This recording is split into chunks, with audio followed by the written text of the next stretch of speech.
नमस्कार दर्शक बंधु सत्य शांति मार्गदर्शन यूट्यूब चैनल को आपण मानक हार्दिक स्वागत। प्रिय भगवत प्रेमी दर्शक बंधु आज एक नूतन वीडियो रे आपण मानक हार्दिक स्वागत। प्रिय बंधुगण आज जो वृक्ष कथा मु आपण को कहवाक जाऊँगी तस्मात् शास्त्रं प्रमाण माने शास्त्र यह विशेष भाव में प्रमाण दिए एवं यार विशेष भाव में महत्वता रही जहाँकि शास्त्र वर्णित। प्रिय बंधुगण आपण माने एई वृक्षर एई फूल सहित आपण माने अत्यंत भल भाव में परिचित थिबे। नितांत रूप में आपण जानिथिबे मध्य एहा जेतेबेले देवींकर नवरात्रि पूजा चली थाए सही नवरात्रि पूजा समय रे एई फूल विशेष भाव में पूजा अर्चना करा जाय थाए एवं यमंडल को आवाहन मध्य करा जाय थाए। एइति पई प्रिय बंधुगण आपण माने कोन जानिचंती काहेकि एई वृक्ष को विशेष भाव में हिंदू सनातन वैदिक धर्म रे महत्वता दिया जाय अछि। एही अपराजिता फूल होउची जहाँकि केबे भी पराजय हुए नहीं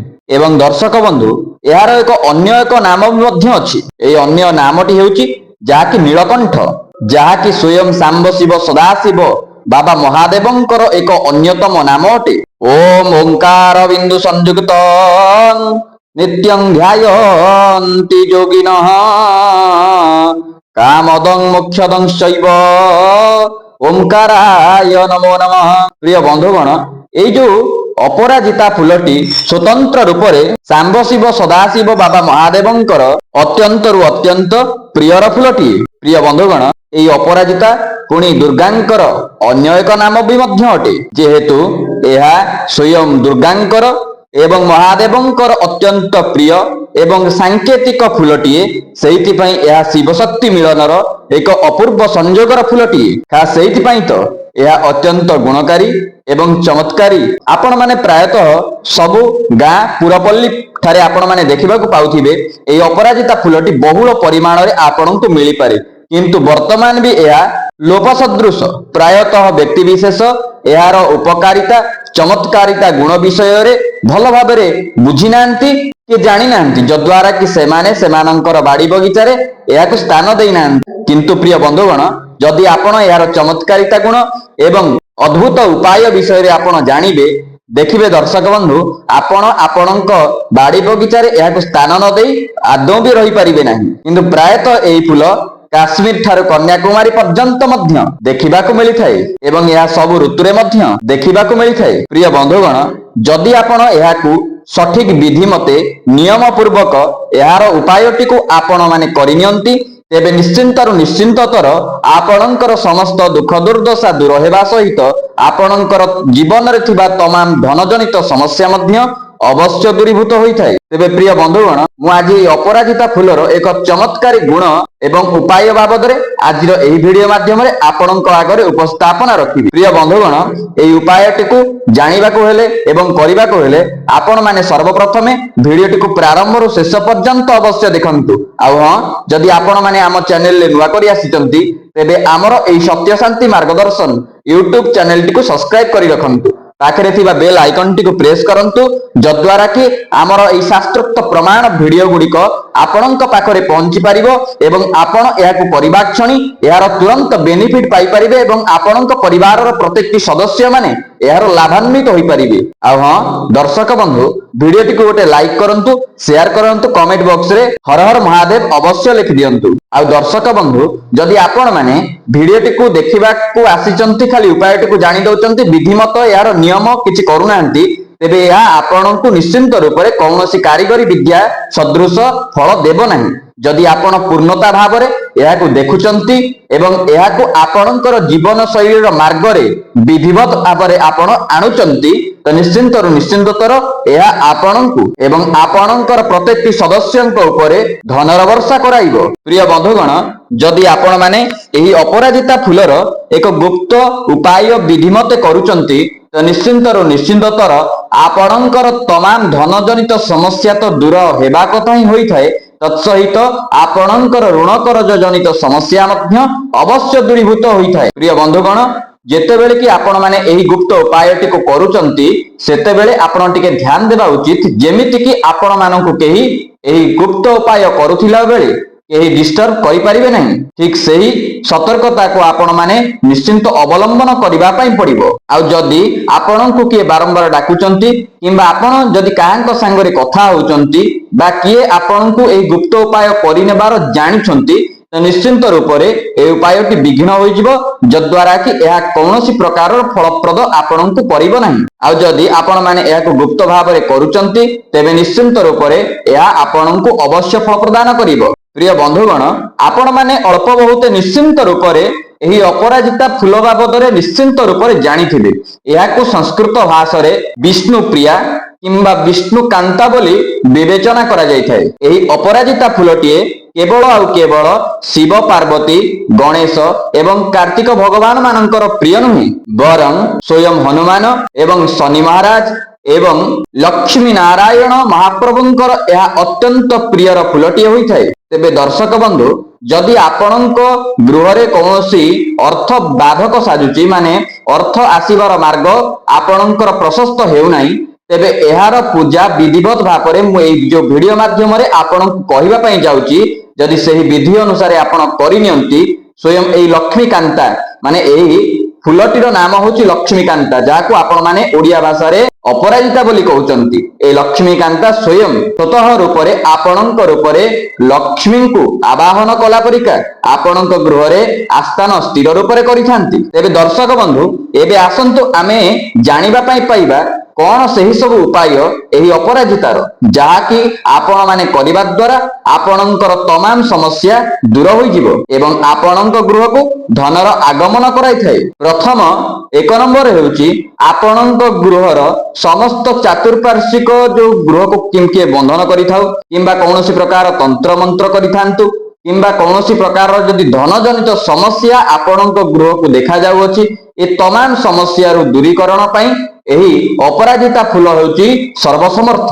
ଏବେ ଆସନ୍ତୁ ଜାଣିବେ ସେହି ଉପାୟ। ପ୍ରିୟ ବନ୍ଧୁଗଣ, ଆପଣ ମାନେ କଣ କରିବେ, ସପ୍ତାହର କୌଣସି ଏକ ଶନିବାରରେ ଆପଣ ମାନେ 11ଟି ହେଉ କିମ୍ବା 21ଟି ହେଉ, ତାର ଗୋଟିଏ ଅପରାଜିତାର ଗୋଟିଏ ହାର କରିନିଅନ୍ତୁ। ହାର କରିସାରିଲା ପରେ ଧ୍ୟାନ ରଖିବେ, ଏହାକୁ ନାଲି ସୂତାରେ ହାର କରିବାର ଅଛି।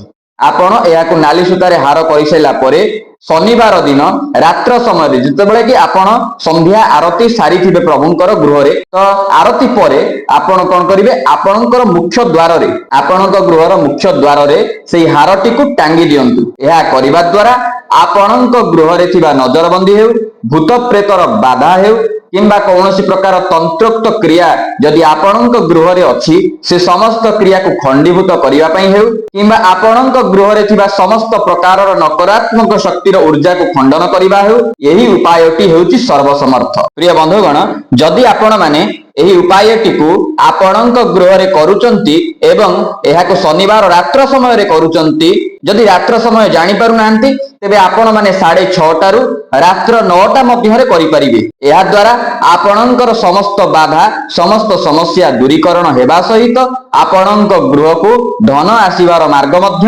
ପ୍ରଶସ୍ତ ହୋଇଥାଏ। ଆଉ ବିଶେଷ ରୂପରେ ଯଦି ଆପଣଙ୍କ ଗୃହକୁ କିଏ ତନ୍ତ୍ରୋକ୍ତ ବିଧିରେ ଏହାକୁ ବନ୍ଧନ କରିଥାନ୍ତି, କୌଣସି ଉପାୟ ଆପଣ କରିସାରିଲେଣି କିନ୍ତୁ ତାହାର ସୁଫଳ ଆପଣଙ୍କୁ ପ୍ରାପ୍ତ ହେଉନାହିଁ, ତ ଆପଣ ମାନେ ଏହି ତନ୍ତ୍ରୋକ୍ତ ଶକ୍ତିକୁ କାଟିବା ପାଇଁ ହେଲେ ଆପଣ ମାନେ କଣ କରିବେ, ସେଇ ଶନିବାର ଦିନ ହନୁମାନଙ୍କୁ ଆପଣ ସକାଳ ବେଳା ଏହି ମାଳାଟିକୁ ଅର୍ପଣ କରିଥିବେ। ଅର୍ପଣ କରିସାରିଲା ପରେ ଏମିତି ମାଳା କରିକି 21ଟା କିମ୍ବା 11ଟା ଗୋଟେ ହାର କରିକି ଆପଣ ହନୁମାନଜୀଙ୍କୁ ଅର୍ପଣ କରିଥିବେ। ଆଉ ଅର୍ପଣ ହୋଇଥିବା ସେଇ ମାଳାକୁ ଆପଣ ତାକୁ ସନ୍ଧ୍ୟା ବେଳେ ନେଇ ଆସିବେ, ଆପଣଙ୍କ ମୁଖ୍ୟ ଦ୍ୱାରରେ ଟାଙ୍ଗି ଦିଅନ୍ତୁ। ସ୍ପେଶାଲ କେବଳ ତନ୍ତ୍ରୋକ୍ତ କ୍ରିୟା ଯଦି ଆପଣଙ୍କ ଗୃହରେ ହୋଇଥାଏ କିମ୍ବା ଆପଣଙ୍କ ଉପରେ ହୋଇଥାଏ, ବିଶ୍ୱାସ କରନ୍ତୁ ଦର୍ଶକ ବନ୍ଧୁ, ଏହା ସମ୍ପୂର୍ଣ୍ଣ ରୂପରେ କାଟି ଦେଇଥାଏ। ନମ୍ବର 2, ଯାହାକି ହେଉଛି କରଜରୁ ମୁକ୍ତି ଏବଂ ଧନ ପ୍ରାପ୍ତିର ଉପାୟ। ପ୍ରିୟ ବନ୍ଧୁଗଣ, ଯଦି ଆପଣ ଋଣ କରଜ ଜନିତ ସମସ୍ୟାରେ ବୁଡି କରି ଅଛନ୍ତି, ଆପଣଙ୍କର ତମାମ ଧନ ଜନିତ ସମସ୍ୟା ଦେଖାଯାଉଛି, ତେବେ ଏହି 2 ନମ୍ବର ଉପାୟଟି ଆପଣଙ୍କ ନିମିତ୍ତ। ପ୍ରିୟ ବନ୍ଧୁଗଣ, ଆପଣ ମାନେ କଣ କରିବେ, 5ଟି ଅପରାଜିତା ଫୁଲକୁ ଆପଣ ଏକତ୍ରିତ କରି ତୋଳି ନିଅନ୍ତୁ। ତୋଳି ସାରିଲା ପରେ ତାକୁ ଏକ ଠୋଲାରେ ରଖନ୍ତୁ, ଏକତ୍ରିତ ଭାବରେ ଠୋଲାରେ ରଖନ୍ତୁ। କିଛିଟା ହଳଦୀ ମିଶା ଅକ୍ଷତ ସେଥିରେ ରଖନ୍ତୁ। ସେଇ ଠୋଲାରେ 5ଟି ଅପରାଜିତା ଫୁଲ ସହିତ କିଛି ହଳଦୀ ମିଶା ଅକ୍ଷତ ରଖିଦିଅନ୍ତୁ।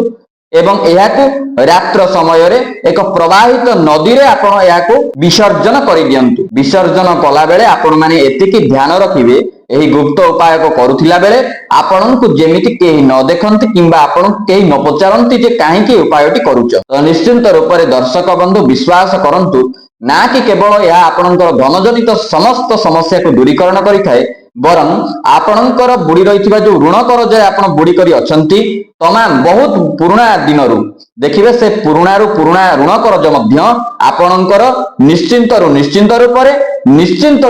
ରୂପରେ ଆଜ୍ଞା 100% ଆପଣଙ୍କର ସେଥିରୁ ମୁକ୍ତି ମିଳିଥାଏ ହିଁ ମିଳିଥାଏ। ନମ୍ବର 3, ଯାହାକି ହେଉଛି ମନପସନ୍ଦର ଚାକିରି ଖଣ୍ଡିଏ ପାଇବା ପାଇଁ। ପ୍ରିୟ ବନ୍ଧୁଗଣ, ଆପଣ ଚେଷ୍ଟା କରନ୍ତୁ ଆପଣଙ୍କର ଯୋଉ ପାଠ ପଢା ଅଛି ସେଥିରେ ଆପଣ 100% ଦିଅନ୍ତୁ।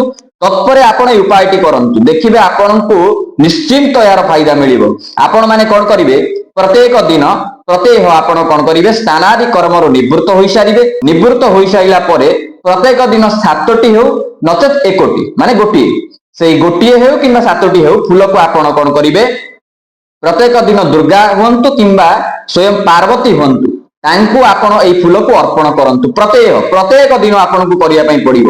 ଦେଖିବେ ଆପଣଙ୍କର ସ୍ୱତଃ ଯଦି କର୍ମକ୍ଷେତ୍ରରେ ଆପଣଙ୍କୁ ସୁଯୋଗ ପ୍ରାପ୍ତି ହୋଇନାହିଁ କିମ୍ବା ଆପଣ ମାନେ ଭାବିଛନ୍ତି ଯେ ମୁଁ ଏଇ କର୍ମଟି କରିବି ଏବଂ ଏଇ ଚାକିରି ଖଣ୍ଡିଏ ମୁଁ ମାନେ ପ୍ରାପ୍ତ କରିବା ପାଇଁ ମୋର ମନରେ ଇଚ୍ଛା ଅଛି, ବିଶ୍ୱାସ କରନ୍ତୁ ଆପଣଙ୍କର ମନ ବାଞ୍ଛିତ ଫଳ ଆପଣଙ୍କୁ ଅବଶ୍ୟ ପ୍ରାପ୍ତ ହୋଇଥାଏ। ଏହା କେବେ ବି ଅସତ୍ୟ ନୁହେଁ। ଆପଣ ଏହାକୁ କରିକି ଦେଖି ନେଇ ପାରିବେ ଆଉ ସ୍ୱତଃ ମଧ୍ୟ ଆପଣ ଜାଣିପାରିବେ। ଆଉ ଏଇ ଫୁଲକୁ ଅର୍ପଣ କରିବା ଦ୍ୱାରା ସ୍ୱତଃ ରୂପରେ ଦେଖିବେ ମାତା ପାର୍ବତୀଙ୍କର କଟାକ୍ଷ କରୁଣା ଦୃଷ୍ଟି ଛତ୍ର ଛାୟା ଆପଣଙ୍କ ମସ୍ତକ ଉପରେ ସଦାସର୍ବଦା ପାଇଁ ରହିବ। ଖାଲି ଚାକିରି ନୁହେଁ, ଆପଣ ଯାହା ଚାହିଁବେ ତାହା ପ୍ରାପ୍ତ ଅବଶ୍ୟ କରିବେ। ଏବେ ଆସନ୍ତୁ ଜାଣିବା 4 ନମ୍ବର ଉପାୟ, ଯାହାକି ହେଉଛି ତମାମ ଧନଜନିତ ସମସ୍ୟାକୁ ଦୂରୀକରଣ କରିବା ଏବଂ ସମାଜରେ ପଦ ପ୍ରତିଷ୍ଠା ପାଇବା ପାଇଁ ହେଉ କିମ୍ବା ସମାଜରେ ଅନେକ ପ୍ରକାରର ମାନ ସମ୍ମାନ ପ୍ରାପ୍ତି କରିବା ହେଉ କିମ୍ବା କିଛି ନୂତନ ନିର୍ମାଣ କାର୍ଯ୍ୟ ଗୃହ ନିର୍ମାଣ ହେଉ କିମ୍ବା ଅନ୍ୟାନ୍ୟ କିଛି ଆପଣଙ୍କୁ ବାଧକ ସାଜୁଛି ଅର୍ଥରେ, ସେ ସମସ୍ତ ସମସ୍ୟାକୁ ଦୂରୀକରଣ କରିବା ପାଇଁ ହେଉ। ଆସନ୍ତୁ ସେ ଉପାୟ ବାବଦରେ এই ଭିଡିଓ ମାଧ୍ୟମରେ ଜାଣିବା। ପ୍ରିୟ ବନ୍ଧୁଗଣ, ଆପଣ ମାନେ ପ୍ରତ୍ୟେକ ସପ୍ତାହର ଶନିବାରକୁ ଚୟନ କରନ୍ତୁ। এই ଶନିବାର ଦିନ ଆପଣ ମାନେ କଣ କରନ୍ତୁ, 7ଟି ଲେଖା ଅପରାଜିତା ଫୁଲ ସ୍ୱୟଂ ହନୁମାନଜୀଙ୍କ ଚରଣରେ ଆପଣ ଅର୍ପଣ କରନ୍ତୁ। ବିଶ୍ୱାସ କରନ୍ତୁ ଦର୍ଶକ ବନ୍ଧୁ, ମନୋଜବଂ ମାରୁତତୁଲ୍ୟ ବେଗଂ ଜିତେନ୍ଦ୍ରିୟଂ ବୁଦ୍ଧିମତାଂ ବରିଷ୍ଠଂ ବାତାତ୍ମଜଂ ବାନରଜୂଥ ମୁଖ୍ୟଂ ଶ୍ରୀରାମ ଦୂତଂ ଶରଣଂ ପ୍ରପଦ୍ୟେ। ଯଦି ଆପଣ ଏହାକୁ ଆପଣ ସ୍ୱୟଂ ସୀତାରାମଙ୍କର ପରମ ଭକ୍ତ ହନୁମାନଙ୍କ ଚରଣ ତଳେ ଏହାକୁ ଅର୍ପଣ କରୁଛନ୍ତି ତ ନିଶ୍ଚିନ୍ତତର ମୁଁ ଆପଣଙ୍କୁ ଏଠି ଲେଖି ଦଉଛି, ଆପଣଙ୍କର ତମାମ ନକାରାତ୍ମକ ଶକ୍ତିର ଊର୍ଜାକୁ ଏହା ଖଣ୍ଡନ କରିବା ସହିତ ଆପଣଙ୍କ ଶରୀର ଭିତରେ ଏକ ସକାରାତ୍ମକ ଊର୍ଜାର ଶକ୍ତିକୁ ପ୍ରବେଶ କରାଇଥାଏ ଏବଂ ଆପଣ ସମାଜରେ ମାନ ସମ୍ମାନ ପଦ ପ୍ରତିଷ୍ଠା ପାଇବା ସହିତ ଆପଣଙ୍କର ତମାମ ଧନଜନିତ ସମସ୍ୟା ମଧ୍ୟ ଦୂରୀକରଣ ହୋଇଥାଏ ଏବଂ ସ୍ୱୟଂ ହନୁମାନଜୀଙ୍କର ବରଦ କଟାକ୍ଷ ହସ୍ତ ଆପଣଙ୍କ ମସ୍ତକ ଉପରେ ସଦାସର୍ବଦା ପାଇଁ ରହିଥାଏ ଏବଂ ସଂକଟ ମୋଚନ ମହାପ୍ରଭୁ ହନୁମାନଜୀ ମଧ୍ୟ ଆପଣଙ୍କର ସମସ୍ତ ସଂକଟକୁ ମୋଚନ କରିଥାନ୍ତି। ଏହା ହେଉଛି ଶାସ୍ତ୍ରୋକ୍ତ ପ୍ରମାଣ।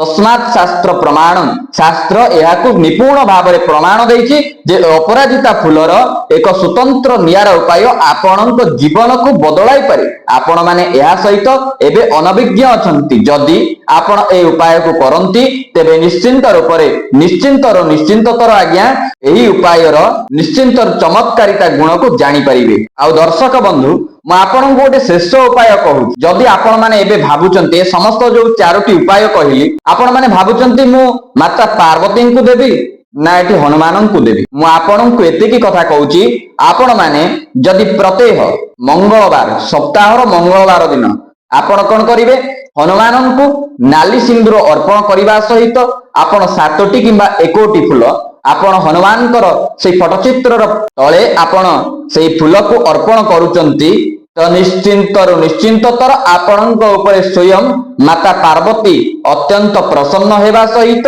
ଆପଣଙ୍କ ଉପରେ ହନୁମାନ ମହାରାଜ ମଧ୍ୟ ଅନେକ କୃପା କରିଥାନ୍ତି। ଆପଣ ଭାବୁଥିବେ ଯେ ହନୁମାନଙ୍କୁ ଏଠି ଅର୍ପଣ କରିବା ଦ୍ୱାରା ମାତା ପାର୍ବତୀ କେମିତି ପ୍ରସନ୍ନ ହେବେ, କାହିଁକି ନା ସ୍ୱୟଂ ଆପଣ ମାନେ ଜାଣିଛନ୍ତି ଏବଂ ଜାଣି ରଖନ୍ତୁ ମଧ୍ୟ ଯଦି ଜାଣି ନାହାନ୍ତି, କାହିଁକି ନା ହନୁମାନଙ୍କର ଲାଙ୍ଗୁଡରେ ସ୍ୱୟଂ ମାତା ପାର୍ବତୀ ହିଁ ବାସ କରିଥାନ୍ତି।